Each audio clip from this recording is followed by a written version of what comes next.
Good morning. It's a little after 9 o'clock a.m. Eastern Daylight Time.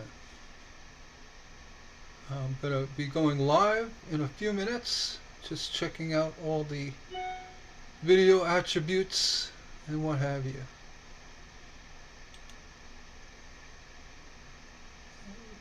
Let's see.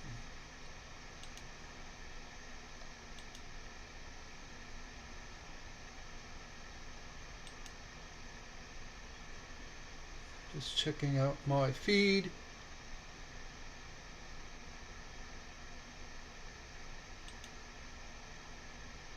Make sure it's, there we go.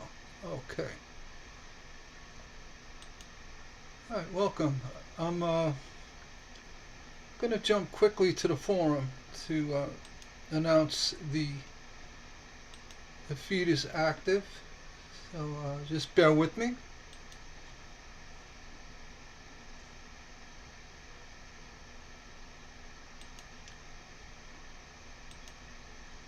I'm going to go there.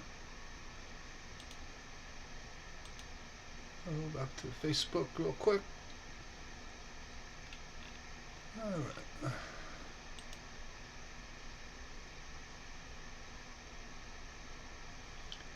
Now remember, the live broadcast will be recorded and put on my YouTube channel for viewing later on if you like.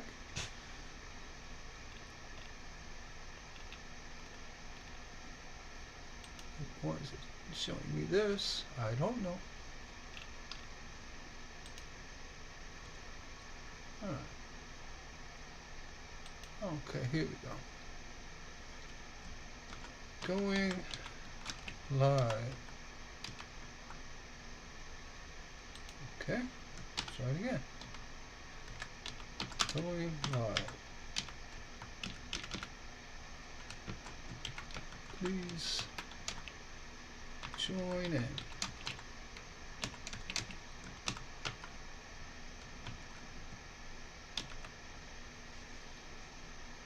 Okay. All right.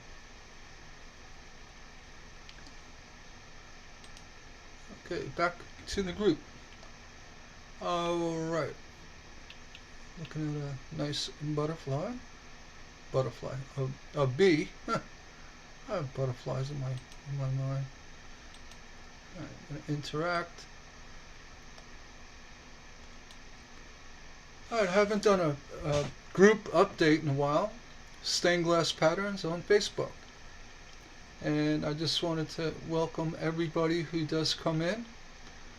And again, if you want to see the broadcast after the live presentation, you can do so. It'll be recorded and on my YouTube channel.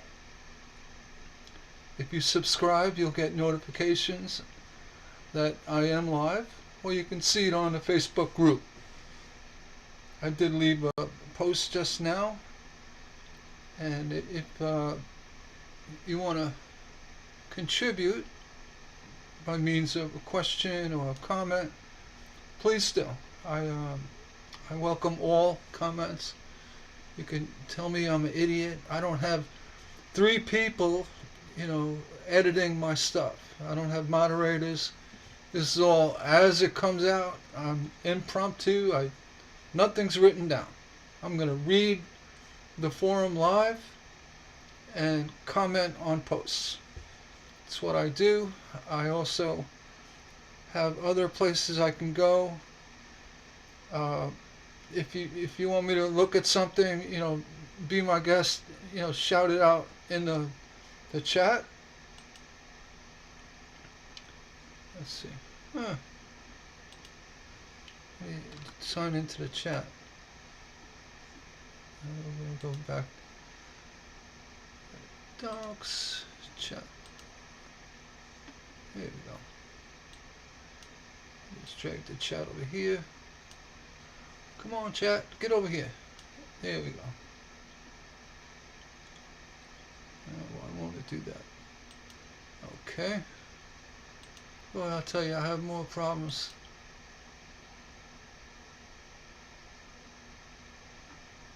It's not allowing me to do it. Alright. Don't know why. Interact. Should go. I'm gonna do it. Here we go. Chat. Got it? I think I got it. There we go. Let me put live chat.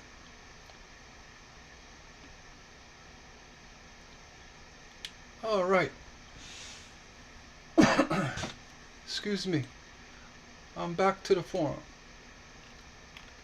Alright, what I typically do is I'll just scroll down the forum, and I'm going to go ahead and set it as newest activity. We could change that. We can go by new posts, newest activity. Okay. All right. Post number 1 from Yusta Kasari. Yusta Kasari.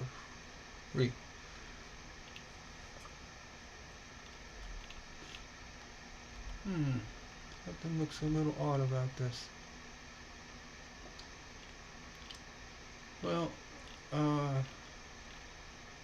was this something done a while ago? Well, I'm gonna let it go. I think this is a post I've seen from the past.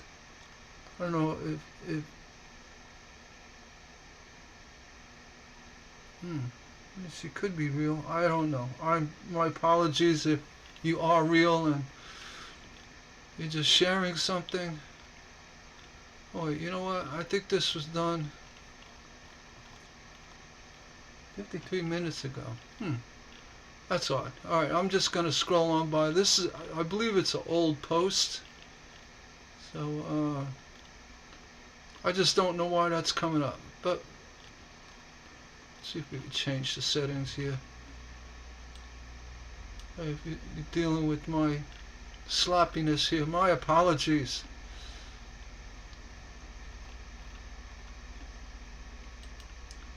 I'm going to show recent posts. How that? Here we go. Alright, here we go. Recent posts. Okay, we have Susan T. She shared this pattern that I drew a while back. I made changes to it so that it would be cohesive. Here's what it looks like finished. Very nice job. Hummingbirds. Poppy? I'm not quite sure. But very nice job. Very nice. Alright. And we have Alexis Lynch, Wheat Lynch. Has anyone made a 2D skull?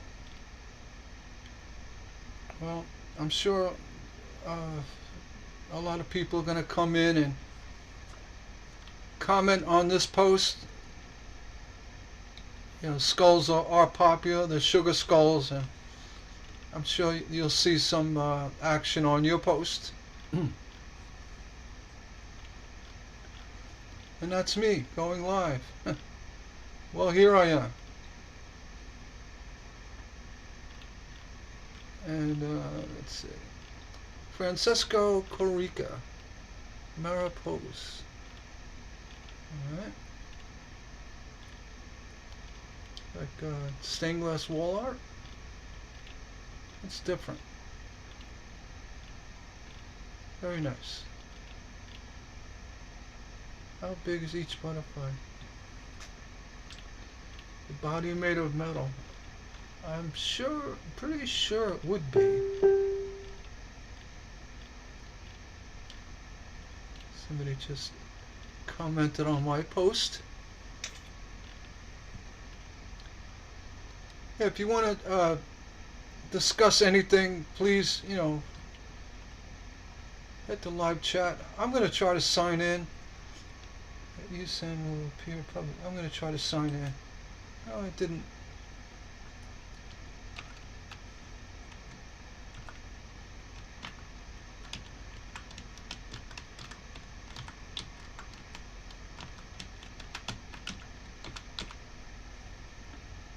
Alex. I'm not a robot. Of course. Hey, hey, hey. 1, 2, 3. That's it. Oh, check new images. I can't see them. Here we go. This one. This one. Okay. Password.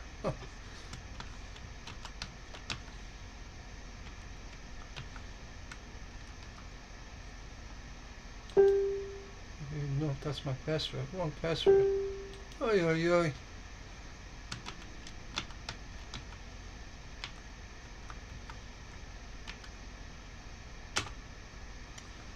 Alright. My wrong password. We're not going to do that. Let's try that again. I think by default, my being I'm logged in, it won't allow me. Alright. This is crazy. Oi, oi, oi. Control panel.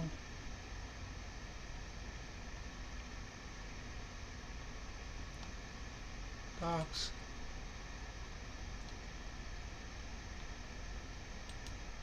Get that.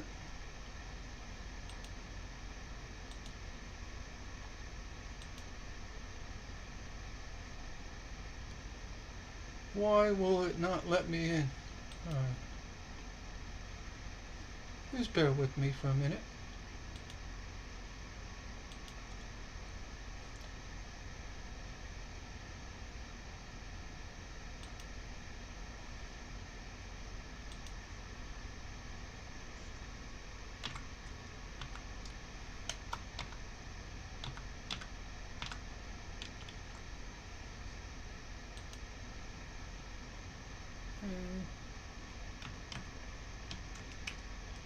This is a really nice software, but it does,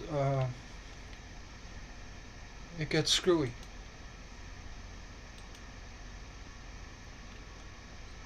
Let's try that.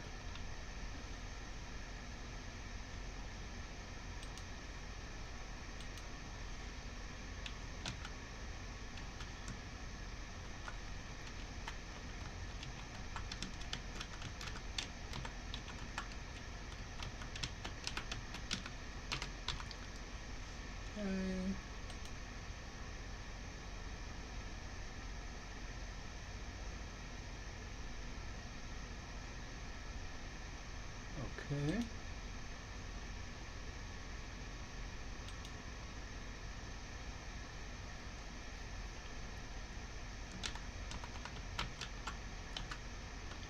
My apologies. What the heck?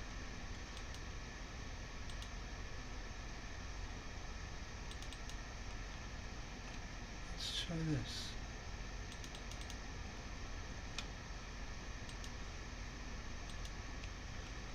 Let's try that.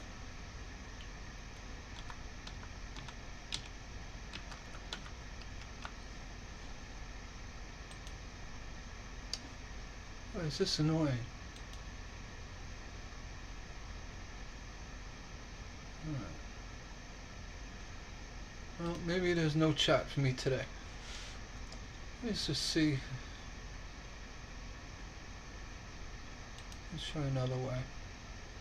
Use your passkey.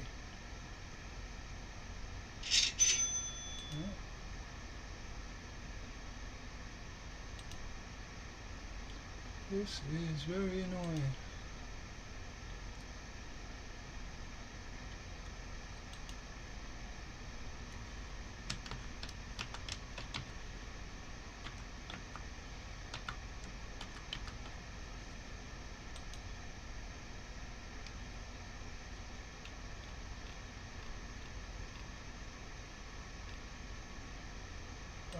Let's see. I have to enter the verification code. Oh, there we go. 760177. Let's see. 760177. Okay. Let's see if that works.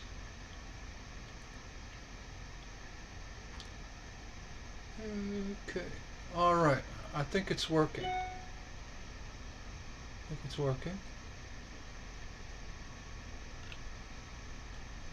Browser. Interact. Here we go. There we go. I think we got it. Alright.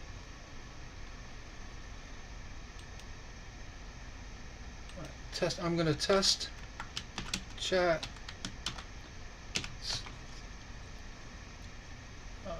Top chat. Like live chat. There we go. Live chat.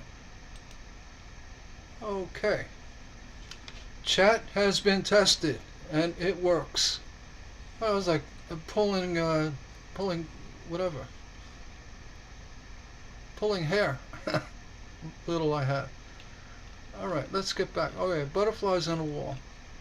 Very nice.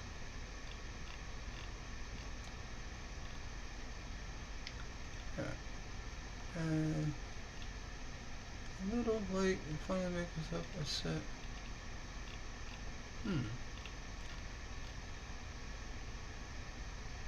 Alright. Let's have a little caution here.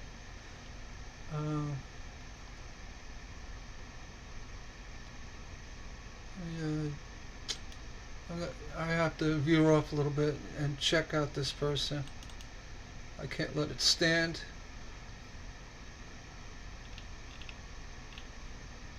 Post.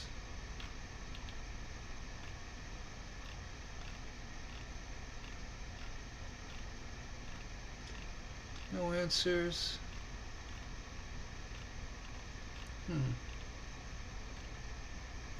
Thanks. Well, she is replying. Alright, I'll let it ride. I just hope you're authentic. Please be. You look innocent. Alright.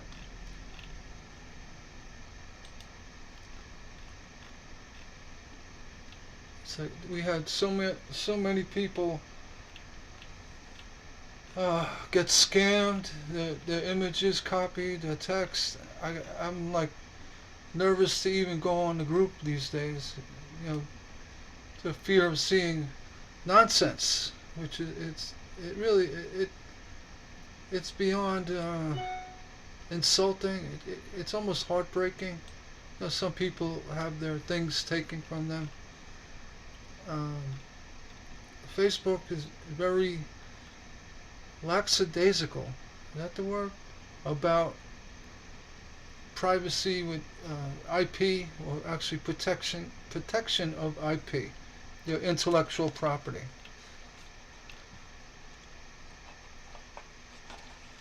Alright, we have Chase Holland. Fiance and I are new to Stained Glass World, but wanted to share our work so far. Really enjoyed the process and excited to make more. That ice cream looks good enough to eat. Very nice. Welcome to the obsession.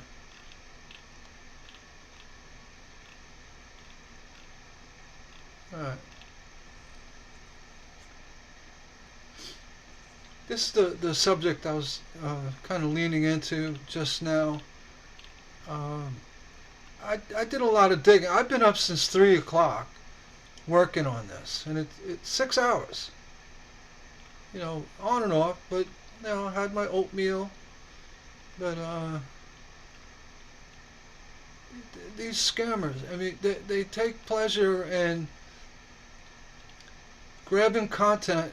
And it's not just sharing a post, which is fine. That's totally legit. But if they actually copy the image, repost it on a different page or group, then they include the text that the author of the post made and paste that too into a post.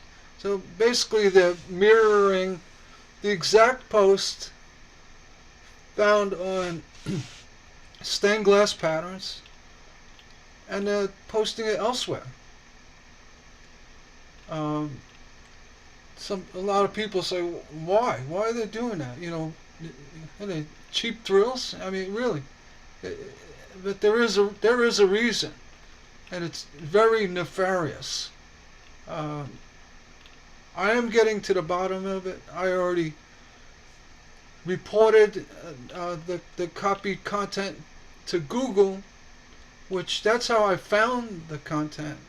I went to Google and I saw the image in question that brought this to my attention, and it pointed to their website or their Facebook page, and not these people, but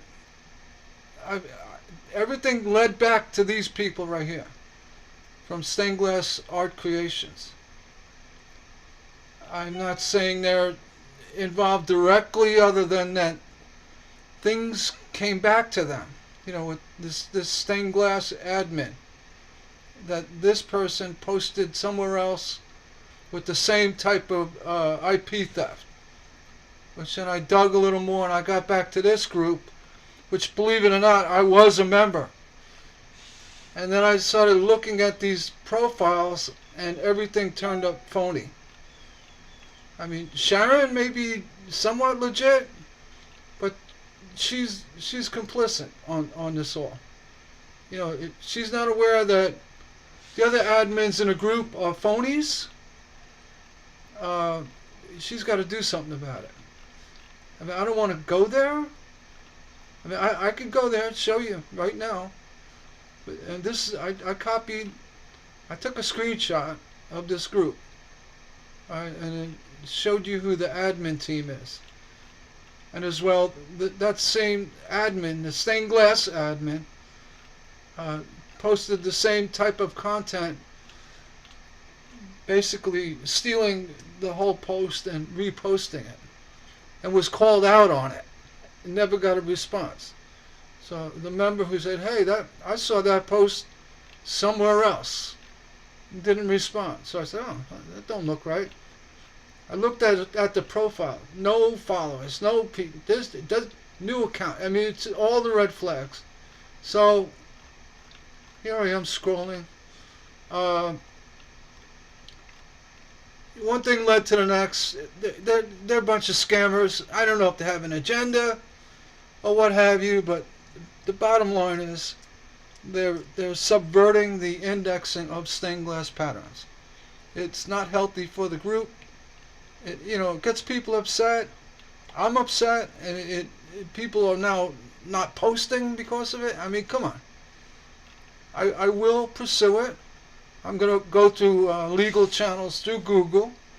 You can report it right out of the gate, or you can go ahead and push a little further, and what you have to do is start now supplying documentation with VeriSign. You have to sign papers and scan and really prove you're you. You have to photographs of your license, your person, everything. And once you do that, you go into a different avenue. Google now says, all right, we're going to go ahead and make this an important case. So I haven't done that yet, but I am going to do that. This would give you full approval to seek litigation if they don't comply. I always give them a chance to say, you know what, you have been warned, comply. And if they don't, you can take it up with the digital copyright team, the DMA. I was going to confuse DCMA, and they take care of it. You don't need a lawyer. That's what they're there for. If you want to take it one step further, you hire a lawyer. But typically, the cease and desist letter from the Digital Millennium Act will stop that. Google as well will remove them from any and all internet indexing. They literally put them on a blacklist. So if you guys are listening, you people running these groups, you're going to be on a blacklist. The group's going to be hopefully removed. Facebook should remove it. And the sick thing is, for me exposing it, I'll end up in Facebook jail. I would not doubt it. I had my reservations. I said, you know what? I'm exposing these people, then they're going to turn around and complain that I'm exposing them for being corrupt, and I'm going to be the one headed to Facebook jail. That's how Facebook operates. They attack the messenger, the person trying to do the right thing. Enough of that. Yeah, I'm not being I'm not going to go there. If you see MD, no, I'm not going to go there, but it is true. A lot of the phony accounts, and I don't know if that stands for medical doctor, I don't know. But a lot of them seem to be from lands far away, and they have nothing but bad intent.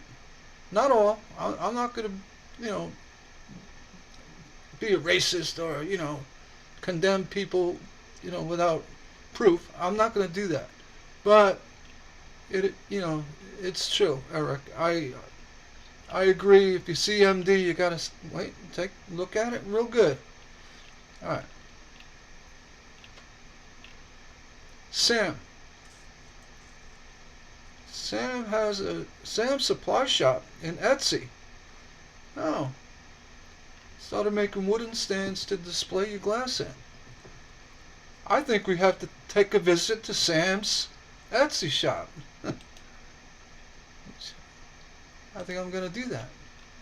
Oh, he didn't post a link. Sam, you got to post a link. That don't work. And I can look you up, but Sam, post a link. Post a link. You are allowed to hear. I gotta do a happy face. I'm not mad at you, Sam. I want to see the frames myself. And being you're from the UK, I'm sure you're gonna get a lot of people. There's a lot of people in Europe that do stained glass. I'm gonna check it out later. Let's see, Bobby. Oh, okay, Bobby chimed in. There's so many copy pages. I think replying to them gives them the credit for the engagement. Well, if you reply in a way that I do, I get on their pages and I said, this is a total scam, how dare you?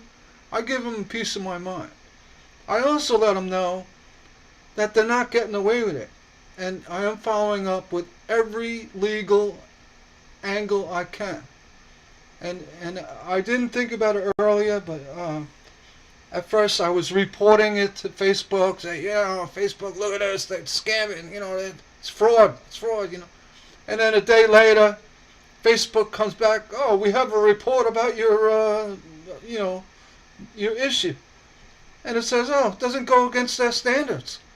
So you're telling me that I can make a fake profile, rip off people's stuff, violate IP protection, intellectual property, and just do it. And that doesn't go against your policies. Well, I'm not buying it. I don't think they really looked into it. So the bottom line is, Facebook, years ago, Facebook pages were only indexed. So you had to be a verified member, have a legitimate business or social outlet to create a page. Now anyone can make a page, which is bad too. But typically in a page you'll see information, the time of hours they're open. It's usually a business or somebody professional personality. It's legit. You could see that it's legit.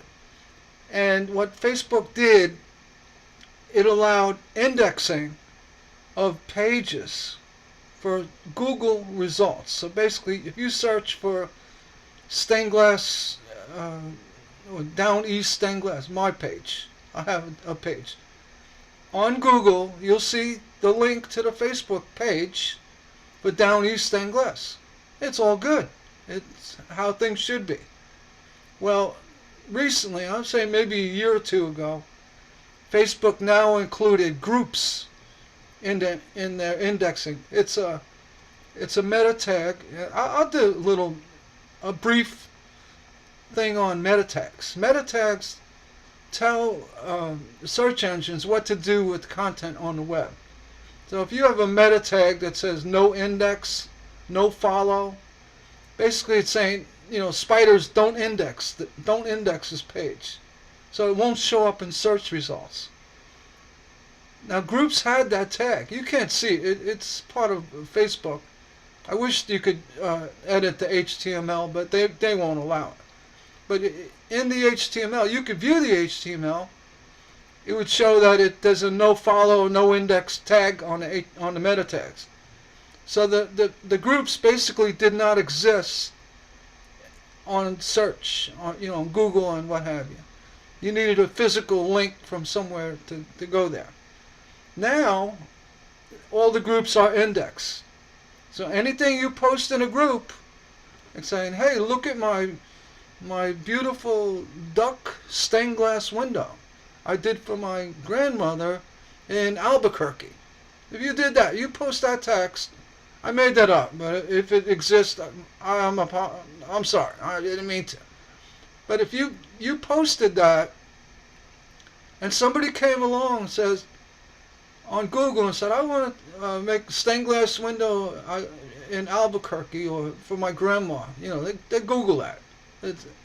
And sure enough, the post for that in the stained glass patterns group would pop up as a search result with a link to the group. Well, that didn't happen not long ago. Now it does. Anything in a public group gets indexed. So if you join a public group, basically everything you do and say is out there. I mean, even if you're nasty, it's going to get indexed. So it's just a little warning about public groups. Not to scare anybody, but usually that kind of stuff gets lost. But the posts like Sam started making wooden stands for glass, right? That's going to get indexed. So if you're searching for wooden stands to display glass, or stained glass, Sam's post has a very good chance of popping up on a Google search. That's the reason why I keep the page public, because Sam's going to benefit from it. And then also, even if it's non-business content, if someone's just showing off an idea or a piece of glass, it's going to get indexed. It's more, it puts more traffic toward the group. It makes the group more popular, and it's not about being the top kid, I mean, we have 162,000 members for a lot of reasons I won't explain, other than the fact that my open door philosophy and my lack of censorship, I mean, it has to be really bad for me to turn it off. Scam or outright blatant attacking. But that's what makes the group popular. I'm very fair. I do my best to, mitigate, problems. But the bottom line is that open door philosophy keeps people interested in what's going on. It also helps index the group and puts it up on the Facebook algorithm. So there's a lot to it. There's a lot of stuff going on behind what you see, the scenes, that make a group what it is. You know, the popularity of a group.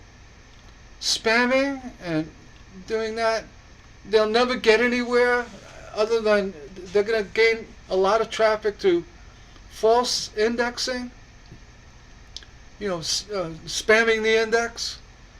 And if no one puts a stop to it, it's just going to fester and get bigger and bigger. It has to be stopped. And, you know, I've had enough. You know, I totally support other glass groups. There are many out there. You know, some are really good. There's actually, you know, I'm a member of. I'm not saying, you know, Stained Glass Patterns is the only place.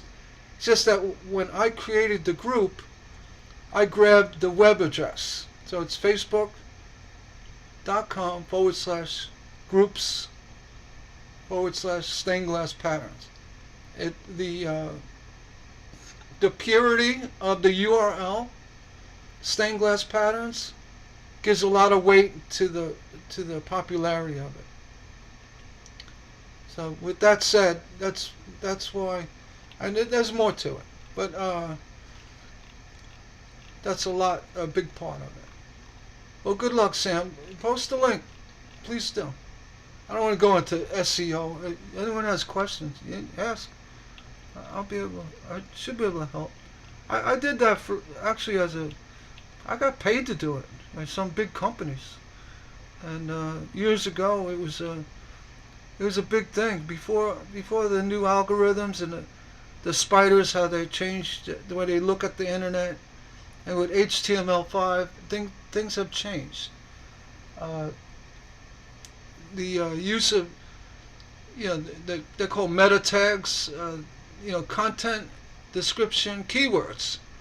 Keywords are like what you see with hashtags. Hashtags are keywords. Hashtags are frowned on in the group because basically, if you look at a post that has one or two hashtags, it's okay. But I have gotten to a point where one or two is even too much, because people see, oh, you got hashtags, I'm going to throw down 20. And then I end up deleting it. They say, why did you delete my post? I said, you got hashtags. Hashtags are basically a very sneaky way of subverting indexing. It really is. So if you put a hashtag in there, it's like it draws attention to the search term, or, you know, the hashtag itself. I don't like it because it takes away the value of the post. So if I'm watching this cutting, if you know, if someone like, say, I'm going to go back to Sam, if he starts loading this up with hashtags saying hashtag wooden stands, hashtag stained glass, hashtag this, what he's doing, he's trying to elevate the click through. You know, they garner clicks or attention with hashtags, and they do work. The point is, it cheapens the value of the post. If you got to get here by alternate means with hashtags, you know, I find that a little disingenuous to why you're posting in the first place. If you're here just to dump a post and rely on people clicking hashtags, I don't like that. It's not, you know, it just cheapens the value of the post. So I ended up pretty much eliminating all hashtags. I don't give warnings. I delete it and I explain why. And I've actually banned big places, banned them outright, because I've warned them a number of times, maybe 10 times. And every time they come back, and I message them too. I say, look, put a hashtag in a post, and especially put 5 or 10 in, your post will be deleted. If you keep doing it, I'm going to have to remove you from the group. Well, they kept doing it. And it just fell on deaf ears. So I ended up saying, I'm not even going to worry about them coming back and posting with hashtags. I banned them outright from the group. And it's a big glass company. So I don't play games with that. Look, disrespecting rules is one of my biggest pet peeves. I make a rule, there's a reason why. And if I give you a warning, especially 10, and you still do it, now you're in complete defiance, especially when I see you online, and you just ignore it. Well, that's not going to happen. You know, and that's one of the reasons why the group is successful, because I follow up on administrative, acts. I keep the place clean. I don't allow hoopla, whatever, or abusing of rules. All right. And that's really important. I mean, the group is successful, and that's one of the main reasons. I'm looking at Shatters of Glass. I'm getting back to this. Forward cutting, tapping. No, not good. Well, she didn't tap on a pattern, did she? Oh, you did. Not. Oh, wait, no, didn't tap. See the little nips how to breaking where you're not supposed to break? That's because you're tapping. Don't tap. Oh wait, I didn't even see that. See the hashtags? Oh yeah. So you guys can see what I do. I'm gonna take this. I mean, that post is completely legitimate. I'm gonna remove the post. I'm not gonna ban nobody. I'm not gonna get angry. No. Bringing down group morale. You could do that, but here's no promotions with deceptive marketing or spam. Hashtags actually is spam. You could disagree. Using all of those hashtags, you're spamming those words. I even say right here, marketing tricks. The baited product links, or it's baited. It's baited with hashtags. So excessive use of hashtags. All right, so I'm gonna click that. I'm not gonna give a warning, but I'm gonna confirm.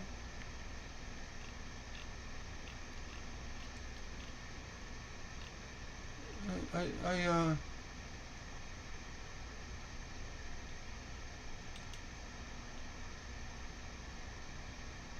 don't know why it didn't ask me to give feedback. Alright, well, I hope she gets it. If you do see this, I usually add a little content, say why I did it, but, oh, yeah, I'll message you.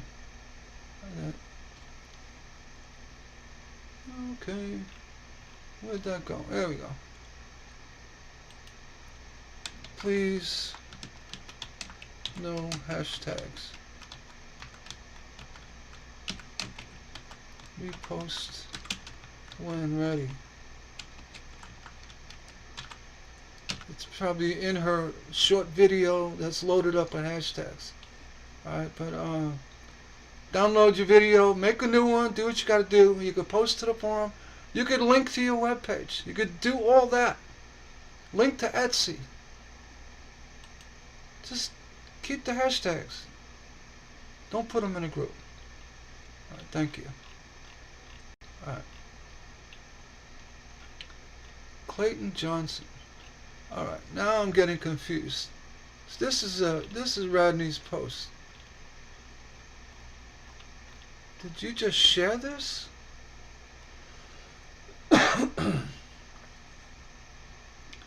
Why would you share it when it's already in the group?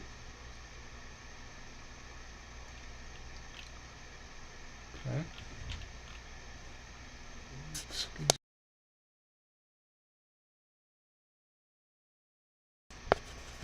I had to mute the mic from it. I had a tickle in my throat.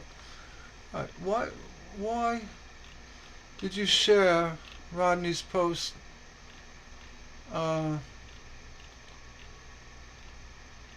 I'll let Rodney handle it. I don't know why. It's already on the group. Strange things are happening. I'm gonna have to put you on hold. Okay, so they deleted it. See, somebody complained. The group is set. If two people, two individuals, members report a post, it gets deleted. You know, I can change that, but if two people report it, it gets deleted. The member isn't suspended. The post is just deleted. I've been asked why the posts have been deleted.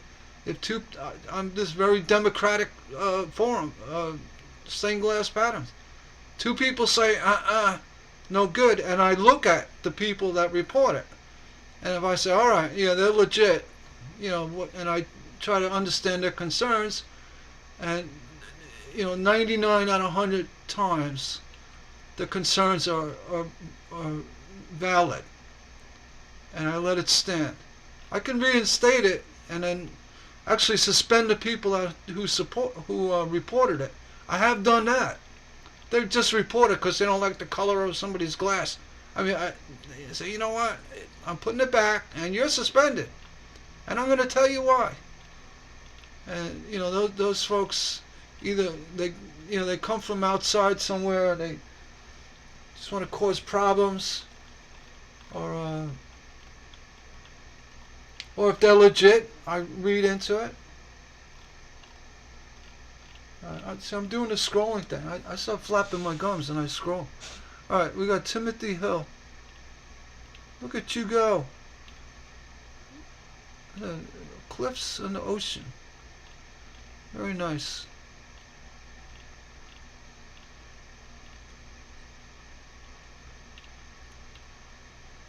Pembrokeshire. Oh, I guess that's Ireland. Those are the shores of Ireland. I'm guessing, Timothy. I think it sounds Irish. Pembrokeshire. Scottish? Oh wait, I see Claddagh. Yeah, it's probably Irish. Looks great, Timothy. Good luck with it. A lot of nice little pieces. And what you did is that laser on that circle. Let's see. Back in really. Oh yeah, you painted them back in '99. Yeah, that labor of love there.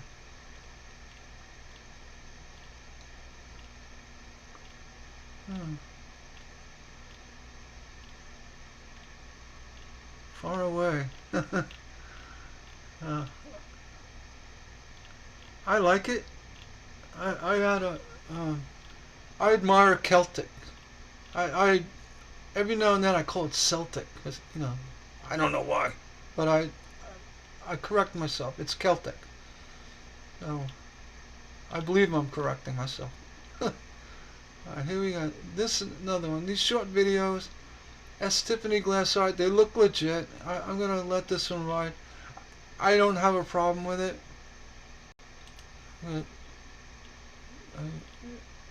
Okay, custom glass. Alright, that's what we're about. What you could do, I don't know if you have a link to your page. It's just a video with a little wording. You could put a link below. That's fine. I really allow that. I allow that. And this is me, another one exposed. Life with Outdoor, total scam page. And I'm seeking legal representation to stop you from stealing intellectual property. This is an actual message I sent them. I don't think I'm going to get a response. But in a legal sense, in the world of litigation, you have to tell them what you're going to do. And I'm going to do it. I'm going to seek legal representation to stop you from stealing property, IP. They will fine you and prosecute. It's kind of like a stern warning, and also lets you know, stop it. I'm giving you a chance. Stop it, and it goes away. I'm not one of people that push and push and push. You stop doing it. You act like you're supposed to. Life without door. Uh, and do the things correctly and stop stealing IP. I'll, I'll stop. I'm not thinking I'm harassing you. I'm just letting you know. Knock it off.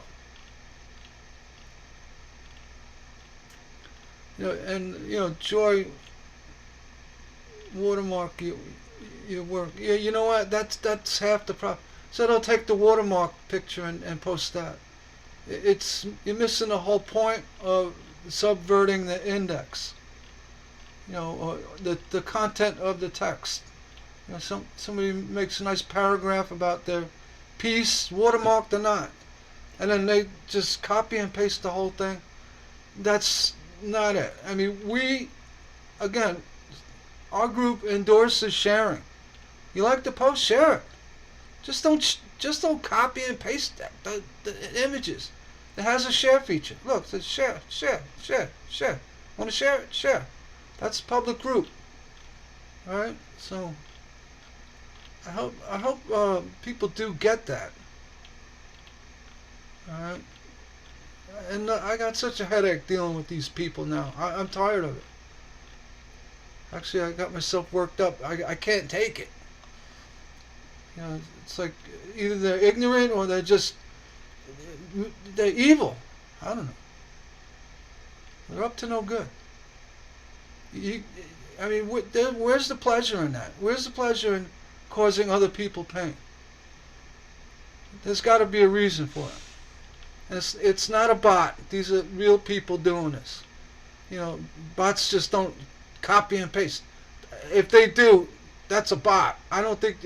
I doubt it. You have to literally copy, you just highlight, copy it, and then paste it. Question for Cricket. Inkscape. I get a headache. That's a PC program. Anything written for Windows, to me, is an instant headache right across 360. Inkscape is a powerful program. It has too many bells and whistles. The interface is clunky. You really need to take a bottle of aspirin to make sure you do it before you hit up Inkscape. I'm not putting down Inkscape. It's a real powerful program. A lot of people use it.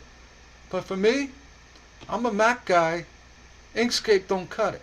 Photoshop, yeah. Photoshop's great. Anything Adobe makes is great. Inkscape or GIMP? No. I think GIMP is a Mac program, but they're trying to mimic Inkscape.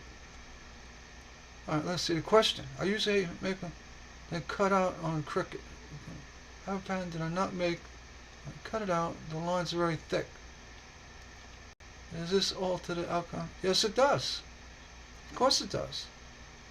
Well, in Inkscape, if it was a real, I'm not going to pick on it, but if it does what you want to do with any kind of graphic designing, it should have a feature where you can create levels of alpha. Alpha is a PNG remove background feature. The way you do that on a Mac without Inkscape, and it's not cheating, it actually works.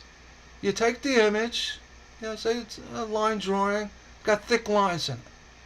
You copy it, you import it into Mac Pages, and actually before you do that, you import it into a drawing program like Paint S, which is a native Mac app. It's like Microsoft Works, same thing. It's a paint program. You import it, and then you use the blur feature. Pixelmator also has a Gaussian blur. You don't have to go that heavy into it. You just go into the settings and you blur up that black and white image. And once you blur it, you copy it. You copy it as a flattened image. You don't copy the lines and all that. You just copy it as a piece of paper.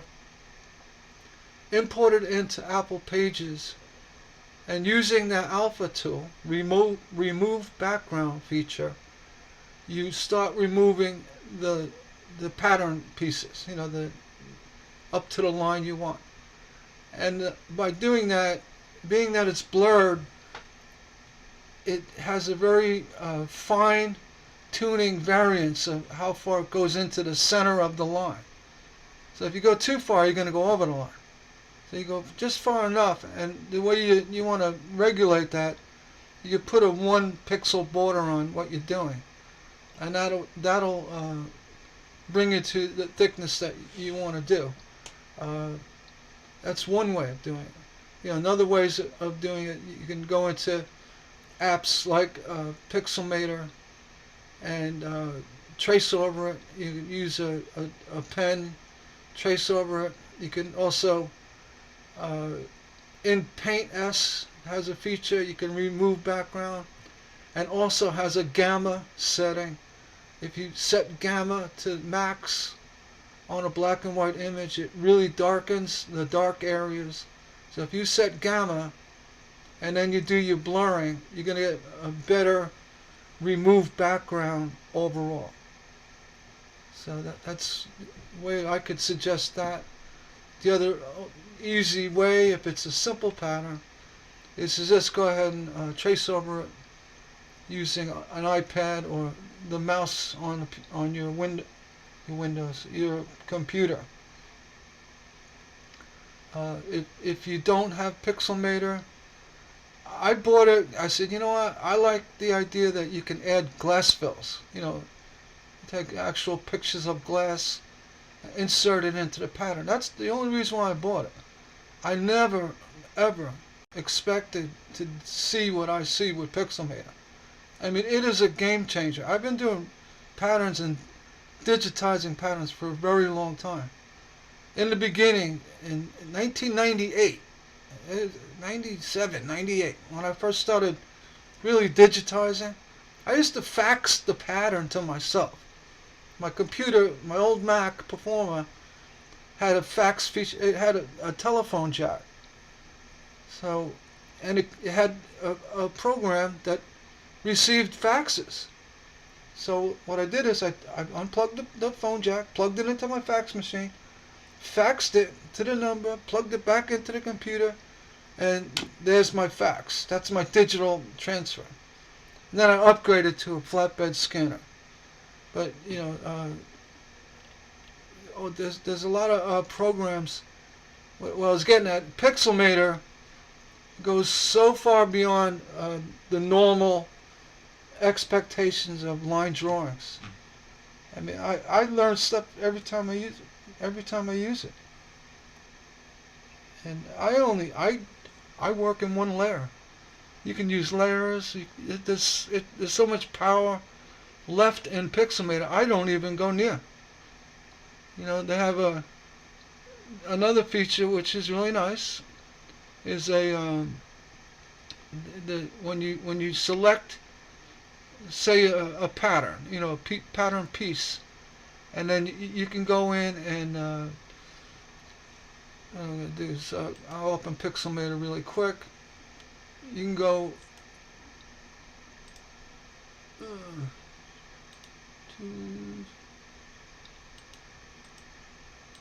I don't want to do that. I'm going to point. Here we go. Oh, stroke with brush. That's the tool. It's what you do is you click the pattern with the selection tool to highlight it. It kind of puts a dotted line around it. Then you option or command click, and I think it's command click or right mouse click or left mouse click, opposite mouse click, and then you hit stroke with brush. And what that'll do is it'll actually give it a whole new line to your pattern segment. That's another way of doing it. And then what you could do is save that, or they also have tools where you could shrink the line, literally shrink the line in Pixelmator. So if you have a problem with thickness. Let's see. Interact. Okay, I'm back. If you do have a problem with thickness, you can do that. That's one of the things with design software. The only one I know to date that will actually redraw what it sees is the Dragonfly software. It will actually set line widths and redraw what you feed it. You know, if you feed it a pattern, it'll redraw it in a new line width. I find that to be a little choppy. I'd rather just print it, go over with a gel pen, rescan it, and upload it, and be done with it. Clean it up. To me, the hand-drawn appeal outweighs the digitizing on the reformatting in Dragonfly, because all the line shapes will be, to use a lesser word, but choppy and rough looking. I'm not tuned into that. I like the hand-drawn look, but yeah, you can try, Dragonfly. I don't think there's really any other software that does that. Actually redraws lines for you, other than using a stylus or your mouse. Pixelmator as well has the feature built into the app that has like a buffering effect. It'll smooth out your lines really well. It does it even better than Photoshop. If you use Photoshop, their drawing tools where you draw a line and it looks all wiggly and it smooths it out. Well, Pixelmator preserves intentional movement. And I really can't explain that. I mean, I guess I can, but to do it, you'll understand what I'm talking about. You don't want to smooth everything out. So if you have a Mac and you want to use your Cricut software or design patterns, publish them, sell them, do what you want. That's what I do. But hands down, Pixelmator is the app you need, and it's only $50. That and Apple Pages, which is a native app on the computer. Apple Pages will create your PDF files. I did the book of 100 teardrops in Apple Pages. By taking the patterns themselves, importing it into the Pages app, in literally pages. So I had 100 pages in the Pages app, and honestly, it didn't slow it down. I'm working 8 gigs of RAM too. I'm not even. I should be doing 16, 32. I have a solid state processor, which really helps a lot, and I do have a cloud backup, which a lot of my data is stored in the cloud, which removes hard drive space for dipping into virtual reality on the computer. Going beyond a hard memory, RAM. RAM's important, but you need the hard space. You need the app needs to run. It'll run and use the RAM, but it still needs a place to anchor itself. So when I use my cloud, I actually will have to download the file from the cloud to use it actively. And that, I do that intentionally. Just to free up hard drive space. I mean, I need an upgrade. My computer's 5 years old, 6 years old. It's a 2011. What is that? 4? Yeah, 4 years old. So I'm due. But my past 2 computers from my Macs, I use a Mac Mini. They still work. They'll do everything I need them to do. The solid state drive. You get a Mac Mini with a solid state drive. You're talking speed and performance. I mean, performance, speed. It's night and day to a spinning drive. I mean, solid state. It's just like from a dead cold startup. Literally 5 seconds. Faster than your phone. I highly recommend it. And the colors, I don't want to bore everybody with Mac stuff, but the colors as well on a Mac, it's second to none. Oh, Kim, I'm sorry, I wasn't looking. You have a question about hobby I'm not laughing at. Hobby came. Would you put copper foil on the edge before putting the hobby came on? We recently made a small panel with a curvy border where it popped out. Yeah, I wouldn't use the foil under it. You don't need it, and you will have issues with it poking its way out and becoming more a mess unless you're going to solder the whole thing. But hobby came has a mind of its own. Some days it'll melt, some days it won't. So you got to be real careful with the heat. And when you do finish off a hobby cane, make sure you clean it well when it's done. It doesn't take well to regular black patina. Black patina works for solder with the lead and the tin and the lead, like 60-40. It'll make that black or bronze. Lead will not. It has no tin. So you have to use the lead patina. And that brings up a subject where I heard that online. Someone goes, oh, so you don't patina, whatever. Use copper patina. No, they make patina just for lead. So when you're done patinaing with your your soldered stuff, just come back with the little lead patina, hit the edge. Make sure you clean it up well. Make sure it'll never be real shiny like solder, but just make sure there's no residue or debris on it. And it'll darken right up. What is that? Not Canfield. Who's the other one? It makes all the patinas. They do make patina for lead. They make patina for zinc, and patina for regular patina and copper patina, regular black patina. So if you're going to use any hobby lead, make sure you just pick up a bottle of the lead patina. All right.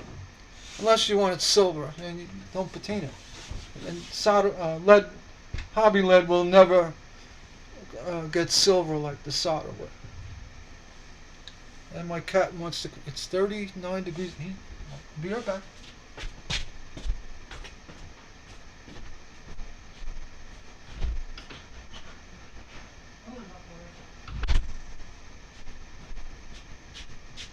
Sorry about that. My cat was climbing the screen. All right. Yeah, I hope that answered your question. Yeah, hobby lead. There's different kinds. The original hobby lead that everybody calls hobby lead. It's very low profile, and what it was designed for is just to wrap glass, pieces of glass, and assemble those wrapped pieces together. As a lead only project. And they were sold, believe it or not, in art supply places as a stained glass hobby. Before, the big movement of copper foil. Well, copper foil was around, but people used to just take glass, wrap it in the hobby lead, and kind of tack it together and hang it from a string. That was the hobby lead, and it was very low profile. Now, what I would do is I would go for the rounded profile instead of flat hobby lead. Has a little lip on it. Not much, and depending on the size of the piece, just to kind of, take up the edge a little bit. If it's not too intrusive to the look of the piece. So with hobby lead, you got to be really careful. It bends easier, so just by picking up the piece, you're going to have issues with the lead coming up off the glass, in an area, say an inside curve, it'll pull away. So you got to be just a little careful with that, right? And I mean, hobby lead. I honestly, if you're gonna put any edging on it, if you took regular wire, like what is that, 16 gauge for smaller projects. maybe 14 for something a little bit bigger. You take 2 strands of it, or you take 1 strand, you fold it in half, put it in a drill, with a cordless chuck. You tighten it down, and the other end, put it in a vise and just spin it up. Make your own spiraled wire, and use that as edging. You'd be surprised how decorative that looks. I do it with 1/4-inch lead, or you could take 1/8-inch lead, and you put a strand of, you say 1/8-inch lead. You put it one end in the drill, the other one in the vise, and you pull on it a little bit so it doesn't start flopping around. You have a little tension, and then slowly start spinning it. That lead will turn into beautiful rope edging. And all you do is you cut it as normal and tack it to your piece. And then the copper underneath it, you could flat solder everything and just give a little, tack that lead, around the edge. I mean, most people don't, really look at that kind of stuff, but they will notice. They don't look at the edging of copper foil, but they will notice that lead border. And honestly, it's very strong. And once you twist lead like that, it adds a little bit of tensile value to it. Right? And wire more so. You take 16 gauge, the higher you go, like 18 is thinner, 20 is thinner yet. You go with a 16 or 14, spin it up. They even make a tool that has a hook with a handle on it. You could spin it. There's an old tool, Morton. I think Morton or one of them, they make that. So you put the 2 ends in a vise and you just spin it up, and then you cut that. That'll do more for your piece than anything. It'll give it the integrity and also make it look nice. So, try to move away from hobby lead. I don't I mean, it's okay. I just don't find it to be, your number one go-to for edging. All right. Yeah, that twist. It does. I did a compass row. I don't do many sun catcher thing, but we had a school charity auction thing, and I made the 20-inch compass rose. Really nice. Nice little stained glass window, and I took 1/4-inch lead. It's even thicker yet, and I spun that up, and I put the edge on that window. And the window was made out of lead. It wasn't copper foil. But I put the edge on it. I'll tell you, people oohed and ahs, and we were going nuts over it. And it sold for quite a bit for the school auction. And but I first time I ever did it. That's what I'm getting at. I was really impressed with how it came out, and easy to do. Very easy to do. So, yeah, it's not cheating. No. See, the spun up wire is really a really great option, because the integrity, your piece will never fall apart. Instead of a single wire and you're trying to, get it float right, and it gets gloppy and flipping around, you spin it up and you just tack it. Just get a couple. You could run a hot iron over it. Just flux it.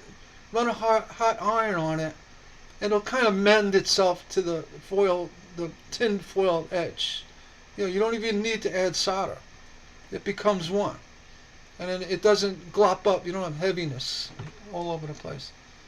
You just got to be careful and make sure you don't flip any solder in your eyeballs. All right. Good luck with that, kid. All right. Oh, that's me. Same. We're here. Yeah, I made a video about all that spamming stuff. Just watch the video. Report it to Google. If you do find your image when you do a Google Lens search, you say, "Oh, they stole my image," and you do a Google Lens search, which I did, and sure enough, it came up on Google Lens. which means it is now part of Google's index when you search for images. And you go to the three dots on the top right of your browser, and you know, hit the help thing, and it's all there in the video. It's just you know, it's annoying, but it's more. I mean, I take it personally. I see people get hurt by it. The one woman this morning, I mean, I swear, it's probably brought her to tears. And then, you know, people look at the forum, they look at stained glass patterns, say, oh, I'm not joining that group. Hey, they steal their patterns. You know, that's horrible. I mean, you know, you want to, look, here's Kate, beautiful. Look at that. Chinese, what is that? The Wall of China? Look at that piece, right? He's very proud of it. Mayo, China's trip, beautiful. So here's a share button. What that'll do is it'll share the image and Kate's post. And the thing is, when someone clicks on it, say I share it to my own page. I really like it, I want to share it. Someone clicks on it, it's going to go to Kate's post. And then they could, you know, comment or reply directly to her. She will see all this, all the loves and likes and the comments. That's the way it should be. That's why you share images. You don't copy them, you know, left mouse click, copy, and paste it in your own. No, that's called theft. All right. Oh, good job, Kate. Huh. I was using your piece as an example. Very nice. I like the leaves, the green, and with the awnings, and very nice. Like the clouds. You did a great job breaking up that background. A lot of people find issue with that. You did pretty good. You still have background lines, but you minimized it. You cut it back, way back. Good job. I like this 3D effect of the planking. If you can see that, me pointing. Alright, very nice. How long are we into this here? I got a little cold again. It's this weather. Alright, Rodney is at it again. Yeah, he doesn't do one at a time. Rodney does 20 at a time. Or more. You go, Rodney. He does a lot of kiln work. He's a character. I actually, when I see Rodney, he posts the funniest stuff, and it's in good intentions. You know, some people get a little turked by, you know, what is he saying? I know what he's doing. He's just being not a class clown, but you know, he's lighthearted. You give the guy a break. He's very creative. I respect that. And anybody who does glass or art, there's an element of eccentricness going on. You know what I mean? I'm guilty. Alright. And this, yeah, Rebecca, I was just talking about.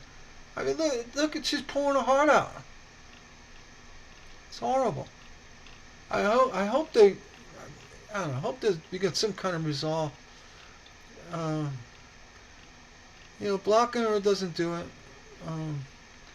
And Facebook, you could report it till the cows come home, and they won't do anything. They might, you know, if enough do it, but once these images get indexed outside of Facebook, and then when someone clicks on it, it goes to Joanna Nagy's page. That's when it's real. That was the intent. That was the theft of images. That's what her intention is. What she's trying to do. And then, you know, it makes our group look bad. It's like, who is this? You need a little public, you know, little tar and feather. She's Lance. I can't pronounce that. I'll try it. Siglanzos. I can't do it.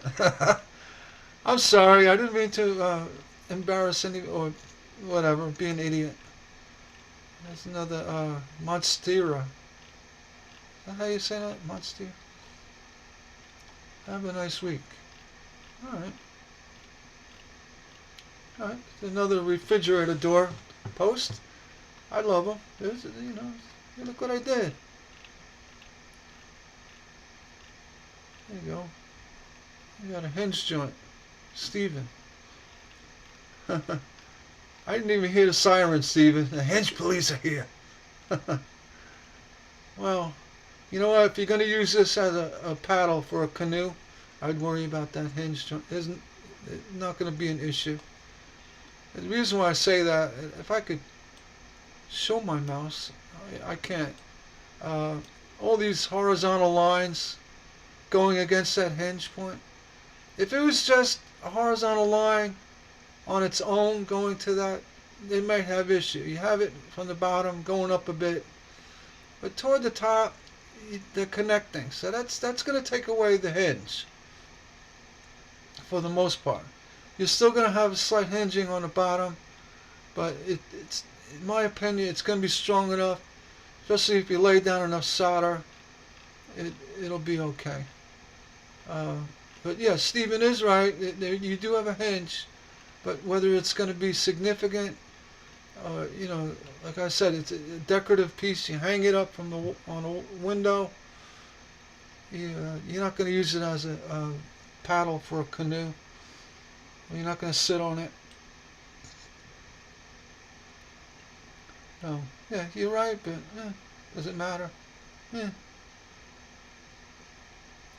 it was done out of lead, yeah, you'd have a big issue. All right. Olaska Luckin. I saw this earlier. Alaska, she runs a Etsy shop. From what I remember, yeah, here it is. Etsy shop.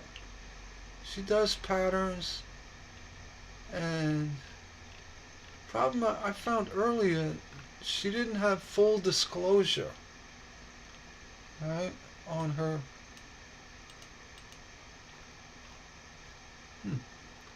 Why is it not working? Well, we endorse sharing Etsy links. The only stipulation I require or request from people is full disclosure. If you're going to have, I don't like the hobby price and commercial price, so I don't allow that either. I find that disingenuous. It gets people upset. They say, oh, you buy something, spend extra to make it and sell it. It's just problems. So if it's a way to get more money out of people, that's disingenuous. Sell at one price, allow full access to it.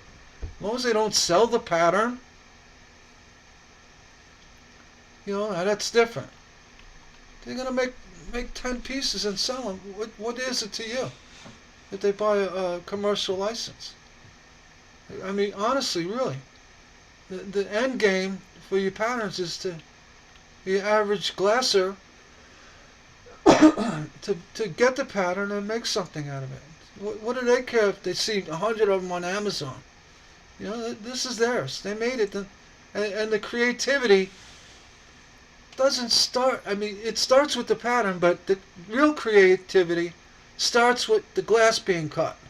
If I pick this color and that texture, that's the user or the creator creativity. I explain that good enough. Maybe I should do another video on that. But yeah, Etsy shops, I require you to show your sales data, not to know what you're selling or how much money you make. That's not the point. The sales data, what Etsy should do, instead of calling it sales data, they say most popular or this and that. Because what it does, it shows the most recent sales and basically what people are interested in. So, it's going to give people a gauge to what's hot, what's not. So, you know what? Let them see what you're selling. I mean, why are you hiding it? You know, you're not disclosing your earnings. You know, you say, hey, you know, you sold 50 of them. I look, you know, this one I think, yeah, this one she does disclose her sales stats because she sold quite a bit. I think there's another issue. No, I don't know why the link don't work. It should. Let's see. Huh. I don't know why. Maybe it's just not working on this thing. I don't know. All right. Well, good luck with your thing, your dispenser. I saw patterns too. Go check out Elsie Oleska. I'm sorry, Oleska.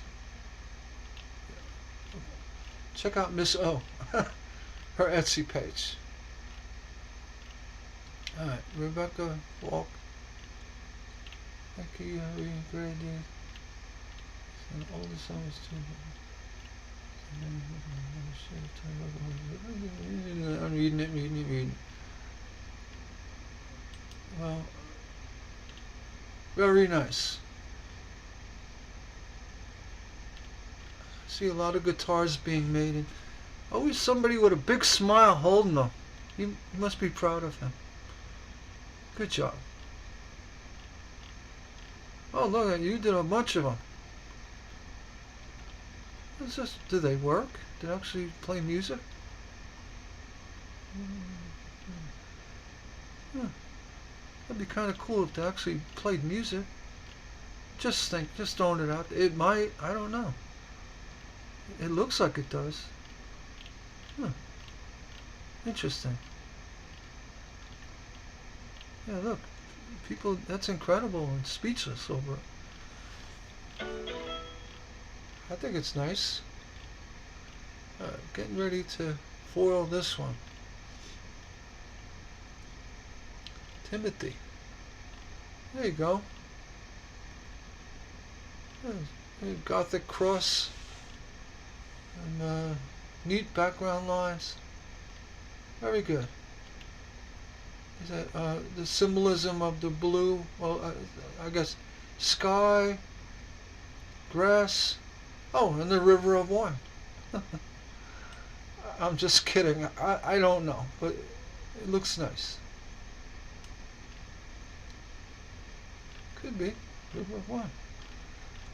All right, little dove hearts. Now this Lori here, I've seen her make red ones, blue ones, and now she's got white ones. Look how cute. Look at the fancy curly cues. These things, she's got little beads hanging in there. That is so creative. I really admire this stuff. You know, this wire work.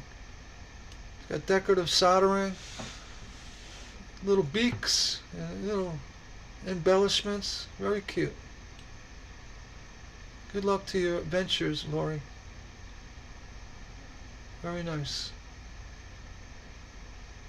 Yeah. Kind of wire. The wire that bends. I don't know how big these are, but I would say, good, you know, 14, 16. If you go too thin, they get a little rough looking. The thicker wire holds its shape a little better. So I would guess 14. 14. No, 16. I'm being a wise guy. All right. Carlos Velasco. That's a cool name. He's like one of those guys in the westerns. Carlos Velasco. He's one of those, you know, whatever. The bandito. What's she saying? How did you know? I come from a long line of banditos. No, I'm just teasing with you, Carlos. Looks good. It's abstract. Very nice. Very nice.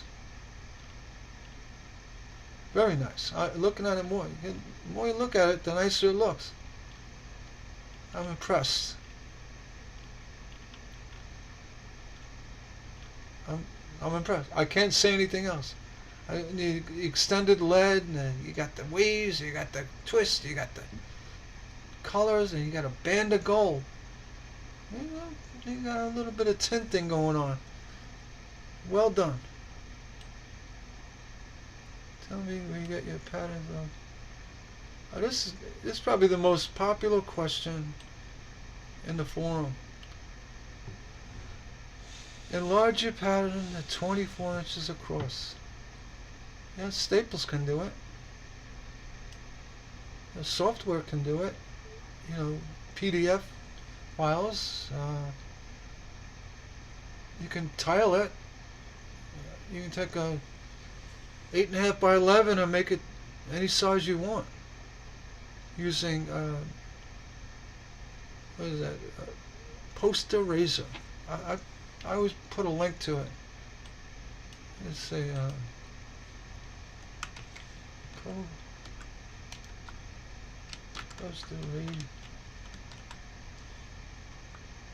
Posterizer.net. Usually it pops up. I'm gonna try that. Just check out, search for Posterizer. It's a really good program. It's free. It does the tile printing. If you have a pattern that's bigger than 8.5 by 11, you can go to Staples. They'll scan it and blow it up. You could take a picture of your phone, bring it to size 8.5 by 11, and then blow it up on Posterizer. Not blow it up, but tile print it any size you want. That's what I would do. It was such a good question. I had to ask twice. I didn't. There you go. All right. Take a picture. Oh, okay. Hey, take a scan it with your big screen TV. I like that. It actually makes a lot of sense. Like using take a little bit of vellum or paper you could see through and just trace it. It's actually very clever, Sandra.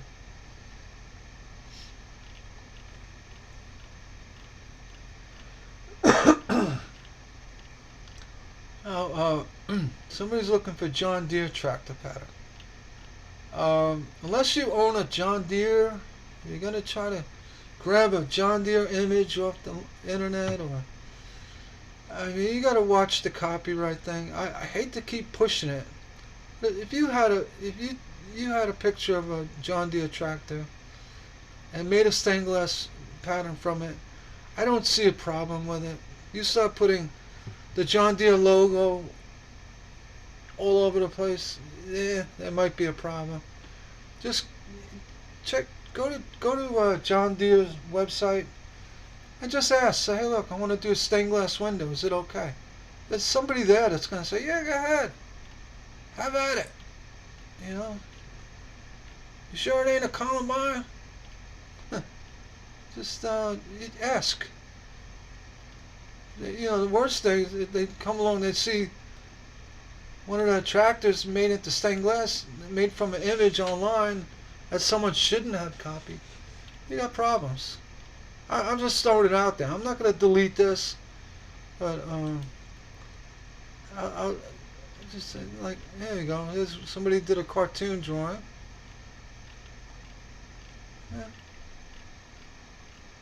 Yeah, it's probably okay. I would say it's probably okay. But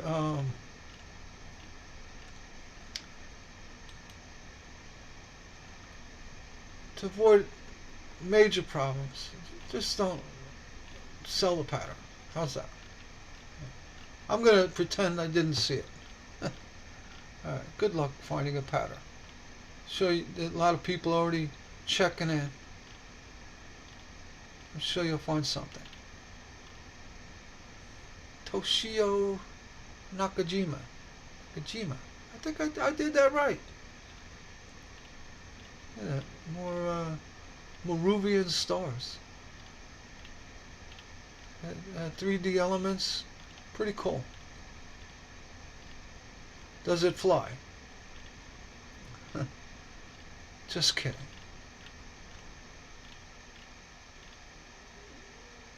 Oh, look at that.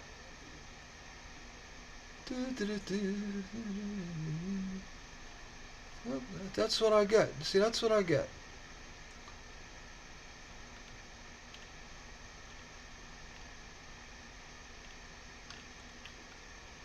Now, I'm going to look into this later off the video, but I get a lot of these. This one looks a little bit more legit because it's from today. It's promote counterfeit goods or infringe on someone else's IP. Alright, I'm going to check that out. I dare not click on it, but I do get them. Then I'll see some, typically like Disney and Harley Davidson. They don't play. They just come right to me and say, remove it. You know, our lawyers are watching, and you know they do that. I think I'm kidding. I should save them and post them for everybody to see. You know, Mike might have been innocently posting something. Alright? I don't know. I don't know what I'm not going to look at it online. But somebody reported it, and that's how it should be handled. Facebook, they get me all the time. But the scammers, leave it alone. Right? Look at that. Talk about ironic. We're the ones getting scammed. And then somebody reports IP infringement in the group, and immediately it gets removed, or they come along and they say, if it happens again, we're going to shut down your group. I get those warnings. I don't like seeing them. It doesn't sit well. So, I do my best to explain, no Donald Ducks. No Marvel. I mean, really. And Marvel is... I haven't been contacted yet by Marvel, but I could see that itching to get to me. See a Spider-Man, the T-Man, you can't do it. Even if it's for your own use, or it's a gift. The point is about IP, especially copyrighted images, the whole point is reproducing the image. They're not going to go after you if you're at the beach and you do a Spider-Man in the sand. They're not going to do that. But if they see something made that's tangible, not tangible, you could sell it, but you could sell it, or something that's going to last or be around. They don't want to. They don't want to see it. You're going to do it. Don't post it. That's all. I mean, I hate removing these posts. I saw a beautiful, the Grinch, and I had to take that down. These people come after me. Oh, that's intellectual property. You got to remove it. I said, yeah, but they called it the Green Man. No, you got to remove it. I'm not going to argue. It's removed. I don't want to wake up and say, oh, where's my group? What happened to it? 162,000 members. All gone. It's because someone insisted on posting a Grinch. I'm not having it. Sorry, I mean, it's ugly truth. It's a shame. But a lot of places, especially sports logos and things like that, you contact the Miami Dolphins. And you want to make a dolphin, you want to do their logo in stained glass. They have things called fan rights and fan usage, and people are allowed to do that for fan purposes, for personal use. Turn around and sell it. Well, you may be able to get a short license to sell it, but you got to contact them. Go to the go to the Miami Dolphins. If it takes 6 months to get a response, you have to wait. They may call you in one day. Or they may have a thing on the website, fan use policy. Using it for your personal use, have at it. Make the team logo. Just don't sell it. A lot of sports and colleges, their logos, they have that fan use clause. But if you don't check and you just do it, you're liable for serious action if they get it. They may not care. Let's take a gamble. Let's see if we get caught. No. And I have spent time looking to see if these things are covered under fan use, and I've done it for other people, not me. And I checked. I said, okay, for fan use only. Personal use. No mass production. You could use it. It's simple. But at least check. You say, under the fan use clause, I'm allowed to use this pattern. I really appreciate it if you did that. So, they do have fan usage. All right, I'm skipping over the post. What is this? Oh, that's a bird. I saw jabbering in a scroll.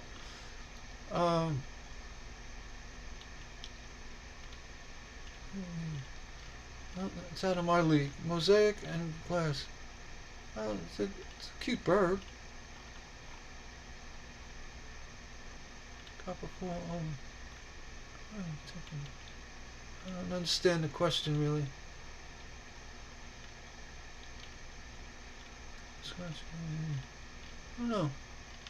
About scratching the finish, the iridized glass? Yeah. You could use a sanded grout. I don't think it's going to be an issue. Oh, here you go. Don't solder a mosaic. You got. Some people call stained glass mosaics.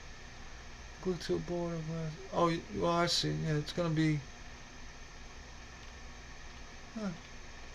Yeah, as long as you don't dig it in with a metal brush. I didn't see why it won't scratch. It shouldn't scratch it. It shouldn't take off the iridized finish. I mean, if you're worried, don't use sanded grout. Use regular grout. Sanded is a lot nicer. The following is page, no, we'll take a class today. Well, the teacher was great. I'm hooked. Here's my first piece. It went pretty good. Someone who's never touched glass. Oh, congratulations, Catherine. You are now officially part of the club. Welcome. Nice looking butterfly. You got some old Wismac there. That looks like, I don't know, that could be Spectrum. Tell your teacher not to give you all the scraps. Just kidding. Only thing I can add, Sandra, you're a beginner, so you have to take the advice or this is called constructive criticism. It may have not have been an option for you, but the lines in the glass here, or the upper section of the wings and the bottom, you kind of want them to go on going outward. It just adds to the realistic look, or more compatible to the eye. That's all I can say. Other than that, you did a great job. Really did. And good luck. I mean, welcome to the club. Be proud of it. It's cool. I'm just going to do, let's see, one or two more. Christy Rumble. There's a huge mosaic along the rail trail. So that's an actual mosaic. Well, pretty cool.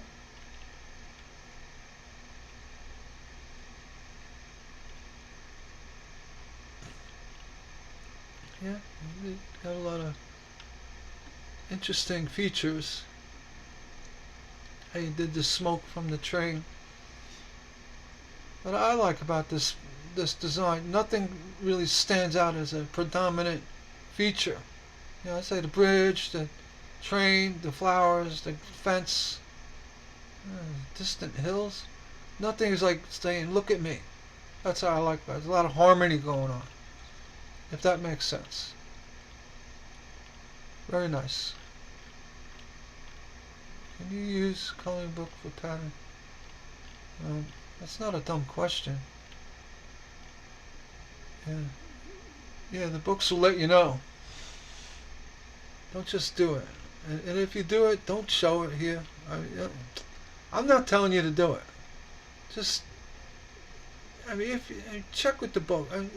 Again, if I was the author of a coloring book, someone says, "Hey, I want to do a stained glass piece of your design, your coloring page."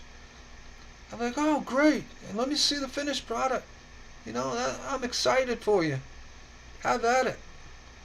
Make sure you get it in writing, or at least a message. If you go to, I don't know who makes coloring books nowadays, but Sibit or whatever.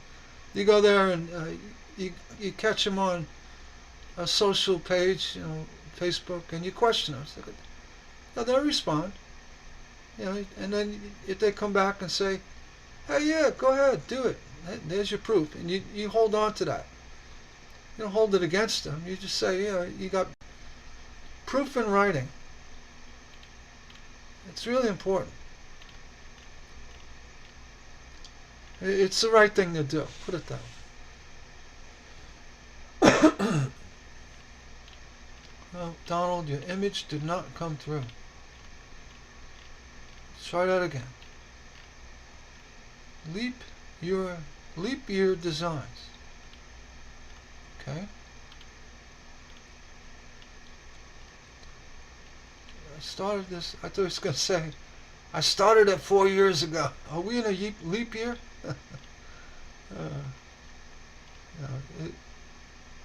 There you go. Yeah, New Year's resolution. You keep putting it off, you're never going to get it done. It's nothing more satisfying than just get it done. And then you can look at it and say, "I'm glad I did it."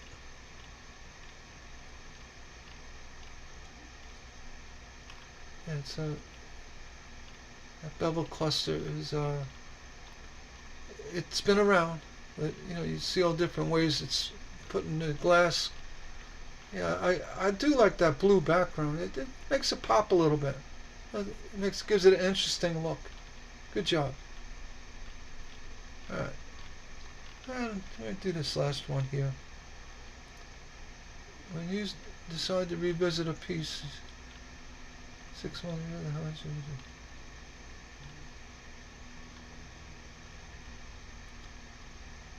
Oh, I don't see nothing wrong.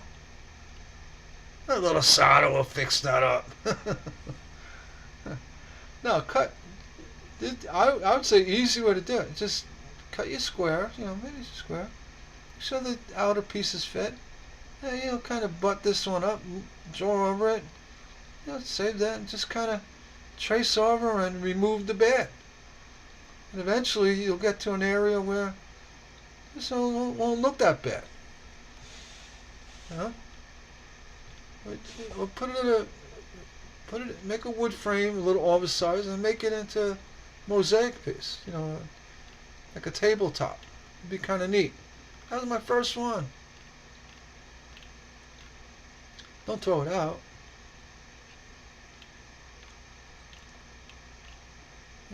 You look back on things like that, and, the memories they bring.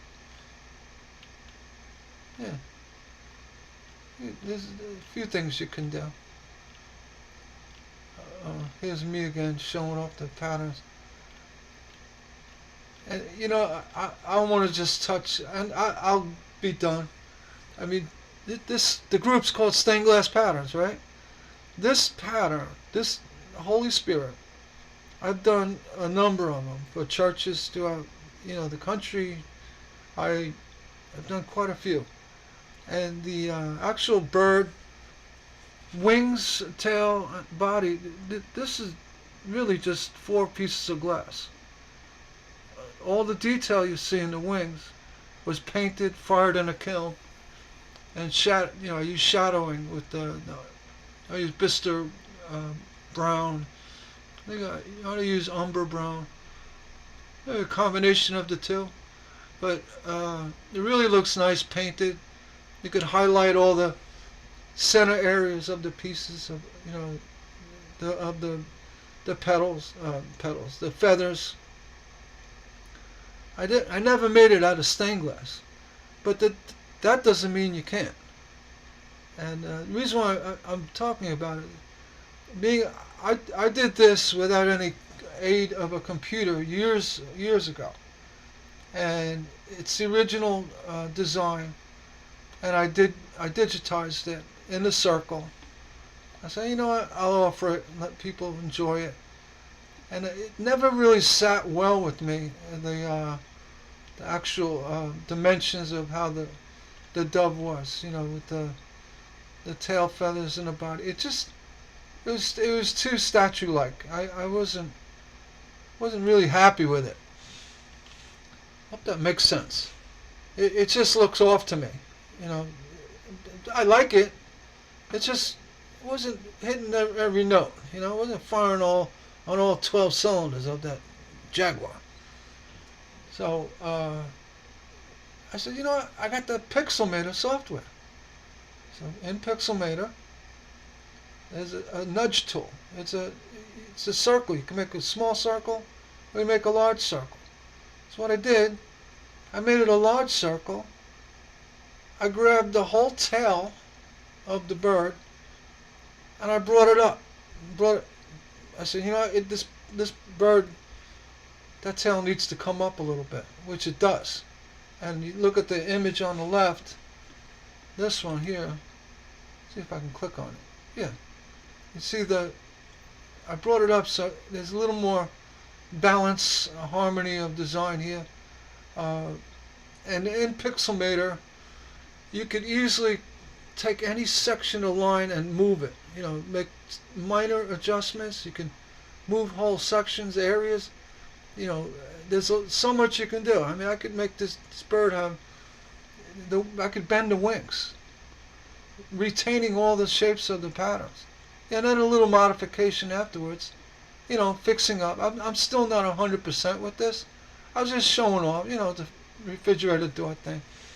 But again, the advantages of modern day software to manipulate or reconstruct a stained glass pattern is amazing what you can do.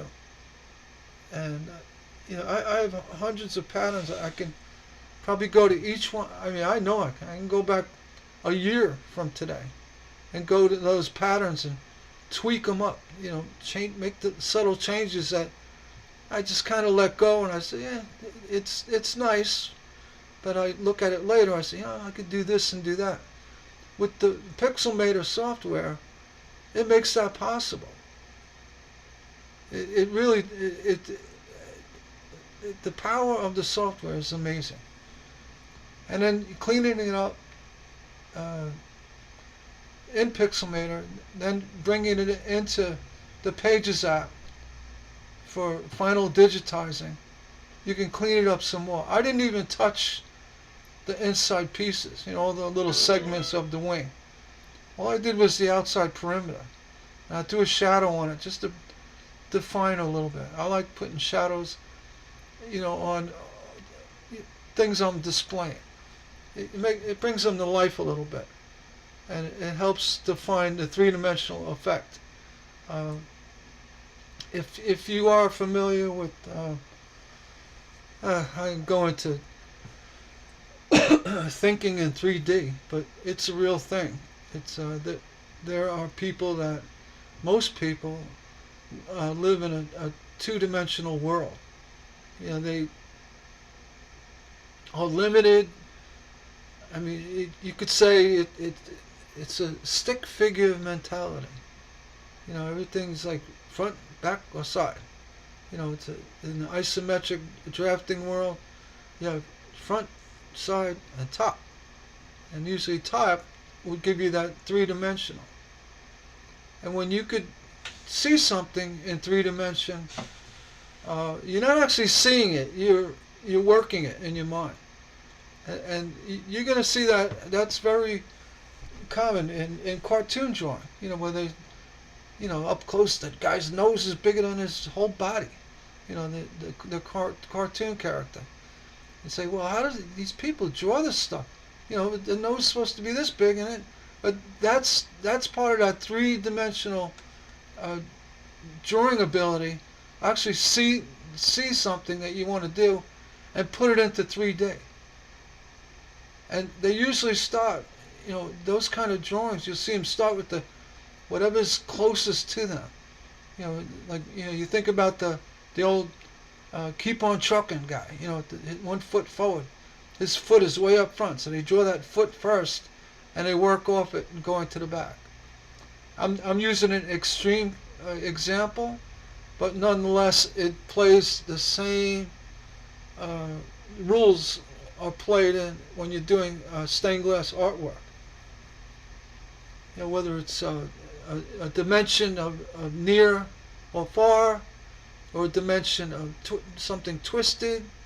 I mean, you have to design in 3D, or at least contemplate your design in 3D. Doing the shadowing helps me with that.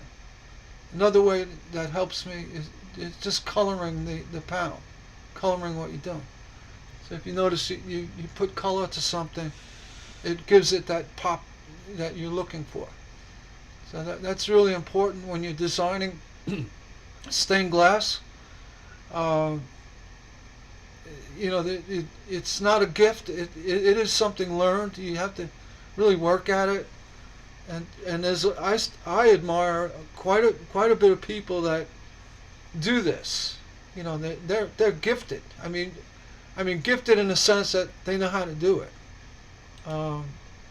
I'm not there. I mean, I do okay. I do okay. But I'm not. I'm not patting myself on the back. I have an ability to lay out aspects of design well. I do that well. I have to admit. You look at my patterns. There's a lot of harmony and shape and size elements of pieces, and that's what I do well. That's because I did a lot of construction in stained glass, without making everything the same size. Everything's got to be uniform. You're gonna have your variances in size, but what I try to do is utilizing, and you're gonna see this in Tiffany windows. Use a big piece, say it's a sky piece or a mountain, next to a tiny little bud on a flower. And that right there is the element of that 3D I speak of. Because clearly that bud is not that big compared to a mountain. And then the fact that the mountain is such a big piece against that small bud, it really accentuates that 3D effect, or in your mind. So you look at a Tiffany window, say, oh, why is that so beautiful? Not only the glass, I mean, there's a lot of work that went into creating that effect. Yeah, you can learn it. Some people are gifted more than others. It comes out quicker. My I say a gift. It's just I just found it easy, and because I'm a quick learner, and I never took art classes, but I'm an overthinker. I examine things. I tend to try to figure out why things do what they do, and that's what makes me successful. I look at a flower in nature or a bird, and I'm actually creating it in my mind. What's going on with this image, this subject? What is this subject doing, and what's causing that? And that's how I approach my artwork. I hope that made sense. I have other, I mentioned somebody, they were talking about design the other day, and I use a little trick. It's let's see at the time. I don't want to go too long. Here's an example of 3D art. I mean, this person clearly has that gift of 3D. You got the gun, you got the hand, and it's beautifully done. Hats off to you. There's a lot of 3D elements going on. The only thing I might draw a little bit concerned with these hearts, if they're just meant to be floating, non-attached to the main subject, fine. But if you're going to create a window, I would have a slight overlapping. So in that case, this top heart that's on the left, kind of bring it over the collar. Is that a collar? The hair? Or under the hair and over the rim of the hat, or vice versa. Just to give a little bit of that 3D element in that. I suspect that was an add-on, and strategically placed. That's all. That's my only. I'm not being critical of the design. I'm just that may add to the 2 dimension of the hearts, if that makes sense. You're working with it really well. You just go all the way. Keep going. Nice pattern. Yeah, somebody was discussing drawing. I forget what the subject was. But I was kind of joking, but I'm not. I'm dead serious. He said, I actually turn off my consciousness. I don't know if you read that post, but I said, I got a trick. I got a design trick. I turn off my consciousness. People are probably laughing at that. Yeah, you can flip it off like a switch. Truth is, that's what I do. I can turn it off like a switch. I mean, you can look at it as the kid that's daydreaming in school. Say, hey Johnny, hey Johnny, hey Johnny, and he doesn't answer. So what's wrong with this guy? He's daydreaming. He's basically shut you off. He's off. He's daydreaming. He's literally awake in a subconscious state. And when you're conscious, and the reason why I do this, because when you're conscious, in a conscious state, there are a lot of distractions. You got your 7 senses, touch, smell, hear, sight. If you could shut them down and become less distracted, or just minimize the distraction, you'd be surprised what comes out from the pencil. And this goes for anybody. I mean, they were talking about recall. I forget, but they were talking about. People with the ability to, see things in art without, trying to be to put too much element into it. What I mean is, it's like, there's sections of art that, all right, I'm going to put a rose here, I'm going to put a dog here, I'm going to put a horse there. Those are design elements. Without focusing too much on the elements, kind of bring them all in as one. And there's a term for that. But what I'm getting at is actually turning off consciousness. I could easily turn it on. I could make sure that when I do turn it off, I I only do it when I really need help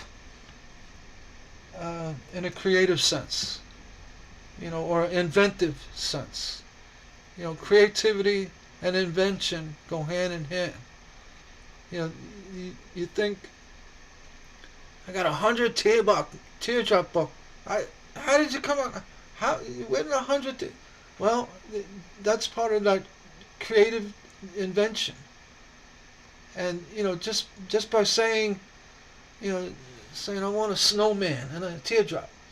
Well, immediately I turn off that consciousness. I could do it very quickly, and the way I do it, it's not like saying, all right, mind, turn off. No, there's an exercise I do that will bring you into your subconscious wide awake. And that's a whole nother subject. It'd take an hour to explain what I do and how it's done and how you can do it too. And if you're interested, I'll do a video on it. And I've taught the technique to a lot of people. I've actually taught the technique to a musician. He plays what is it, saxophone, and he's very creative. He's a musician. He's an artist, and he says he goes into like a trance. I said, no, your trance is basically you're turning off your consciousness. And he looked at me. He goes, how did you know that? I said, because that's what I do too. He goes, so we had the longest discussion on how we get there, and his way was very similar to what I do. And it's if you could think of how people meditate, yoga, they're doing it in a physical sense. They're forcing themselves to relax, to tone out, tune down. I use a different technique. I use one of my senses, a hidden sense that we all have, that nobody uses. And it's embedded in your subconscious. And the hidden sense is, you can equate it to a sense of feel. It's I say it's a mind calming sense. So people, when they do yoga and they say, all right, I'm going to concentrate. I'm going to look at the nature. I'm going to. What you're doing is you're removing conscious distraction. And the way I get there, it's very simple and it's effective, but it takes practice. And I'll be real quick. When you get there, it's just a matter of not what you're seeing, hearing, feeling, because you basically you're tuned out.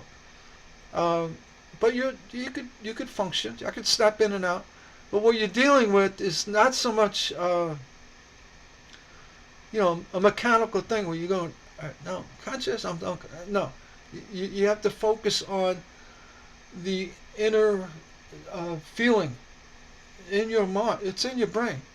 That it's almost like a very peaceful, relaxed state. It's like when you're sleeping. You shouldn't have nightmares, but you do. But when you sleep, you're in your subconscious. Your brain becomes inactive and lives in that peaceful mind state. And the way you get there is to recognize that feeling. It's not like you're looking at a picture on the wall. It's that feeling that you can pull up.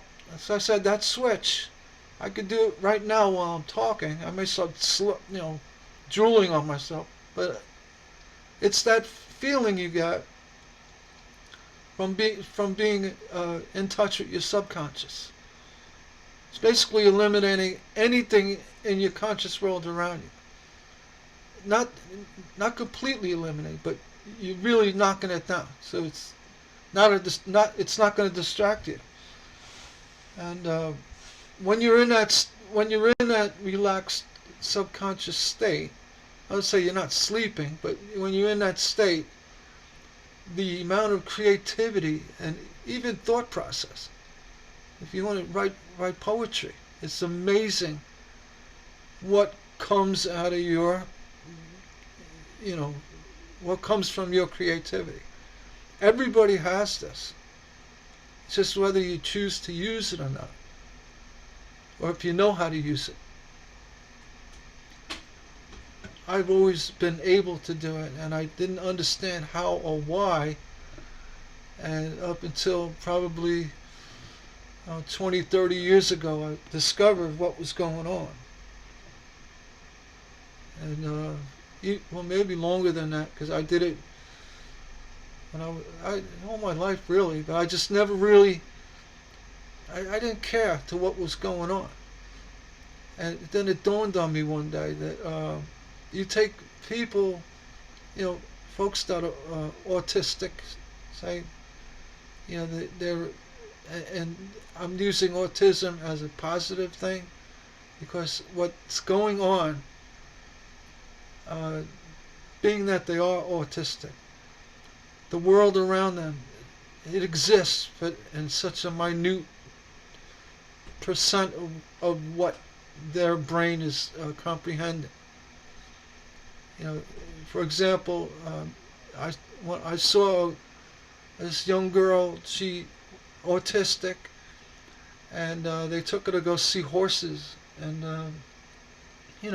did the typical, I'm not interested, and kind of wavering, not really looking, but taking a quick peek. She was interested in the horse. Look at that, but not staring or commenting. Just all right. She saw the horses.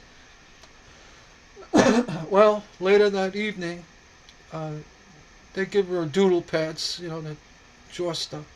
She drew that horse perfectly, right to the finest detail of that horse. Perfect. Never drew before. I mean, she did things, but she loved that horse so much. She took a photograph in her mind of that horse and drew it. And say, well, how did she do that? She did it because she doesn't have all the distractions of people who have the ability of consciousness. I'm not saying she's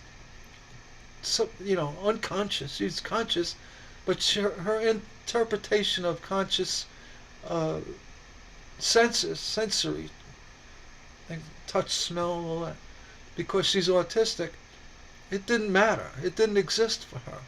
So she was able to do with incredible detail. And it wasn't just the horse. The horse was rearing up on its hind legs with I got goosebumps thinking about it. And she drew this thing. It's like, and it dawned on me. I said, people, you think about great musicians like Beethoven. He's considered a madman. He's insane. Insane to who? Look what he could do on his keyboard, on those 88 keys, right? Yeah, he probably was part autistic, or he probably had, I mean, I don't know. I wasn't around, but probably. But anyway, I have learned that that's what's going on. If they're living in their consciousness, which is very toned down, or less, severely less distracted than somebody who's, like a traffic cop. I gotta watch everything. They're able to go into their subconscious, their mind, literally go into their mind and recreate something. I mean, everybody has a memory. You could close your eyes and you dream of something. It's so real. It's like, oh my God, look at that, it's so real. Well, you could, if you could tap that image in your mind and put it on paper, you would be equal to what this autistic girl does. Or jump behind a piano and pound the keys like Beethoven. You hear a song and boom, it comes out. Well, create something completely new, just by the rhythm of the tones. I mean, it's simple, but it's very hard to understand, because let's be honest, we're all conscious. You know, you're awake. You're looking at the computer, your phone. I can tell you, I could show you, I could teach you how to jump into your subconscious and then operate a keyboard or do this and that. I was just doing it for the past 2 or 3 minutes. You know, being very coherent. But what it also did was give me the ability to speak more fluent and confident with what I'm deciding to say. So that's also part of that. If I did it too much, I would go way off tangent. I don't want to do that. Anyway, yeah, talking about design. Yeah, now you all think I'm weird. I'm gonna close off on this video. It's now gone over my limit, and if you're interested in learning how to, you know, really tap your subconscious mind, how to get the most out of your design ability, I could tell you how to do it. I'm not going to charge you. I'm not going to say this is a seminar, but you have to be willing to accept it. If you say, "Oh, that's crazy," you know, okay, all right.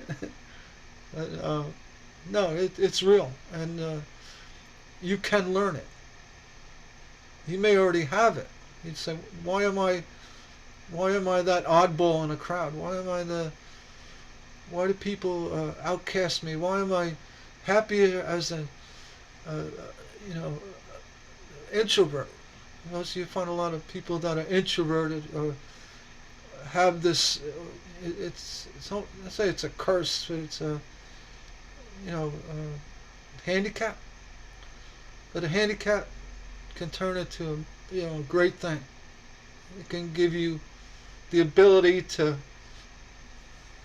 do things that average people can't do. So, but I again, I'm going to admit to the fact that I have that ability, but I also have the ability to turn it on and off. I can go into extreme levels of it. I'm not going to do it here. I'm talking, but I do my artwork, and if I go into my subconscious mind, and I'm saying, all right, I need to do this. I need to make something.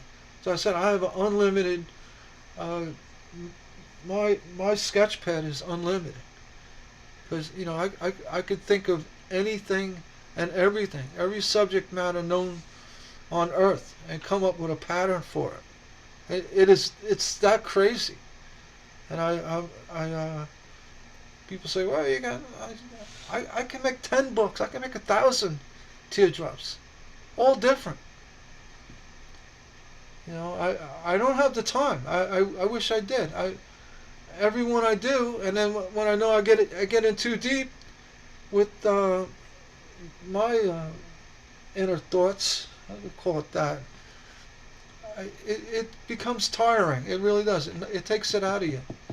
I don't know why, but that's one of the things. I end up starting to squint a little bit, so I have issues with vision. So anyway, I'm going to sign off. Thanks for lending an ear.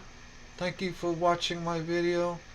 And in regards to the forum, I'm working on it diligently. I'm going to be going after these people. I don't want to hurt nobody. I don't want anyone to suffer. Even these scammers. I say, just don't do it. Just stop. Stop. I mean, and you know, unfortunately, I got a notice from Facebook about me. Somebody in my group did something they should. How does that happen? Right? Anyway, next step is if you don't do anything about it, Facebook shuts you down, or they put you in jail, and it's over someone else. I have to really respond to it. So on that note, I'm going to close off this video, and rest assured, I will get this scamming issue resolved. You know, if it takes everything I have, I'm going to get it resolved. All right. Thank you for watching, and if you like my videos, just subscribe. Please subscribe. Like it means a lot to me. It helps promote my channel. I'll be honest. I don't make money on this channel. It's is that if I did have a lot more content, I might see a couple dollars a week or a day or whatever. But that's all to help support the the whole thing. Stained glass. And it supports stained glass. And I used to, and then they changed things. They said, you gotta have 1 million people. I had 5 videos, and they paid me a couple bucks, and it was fun. It was like a little side income. But I'm not strictly doing it for that. I've got my heart on this. All my videos are well informed. Coming up with content for video is difficult, and I'm not in it just to, trick a buck. I'm not. I mean, yeah, I hope to get compensated by YouTube someday, but that's not my main goal. I do like the forums and the videos, and what inspired me was just to kind of shut down some of that really bad advice. And you heard my video, you saw my video, top bad advice. It's out there, and it's sickening when you see it.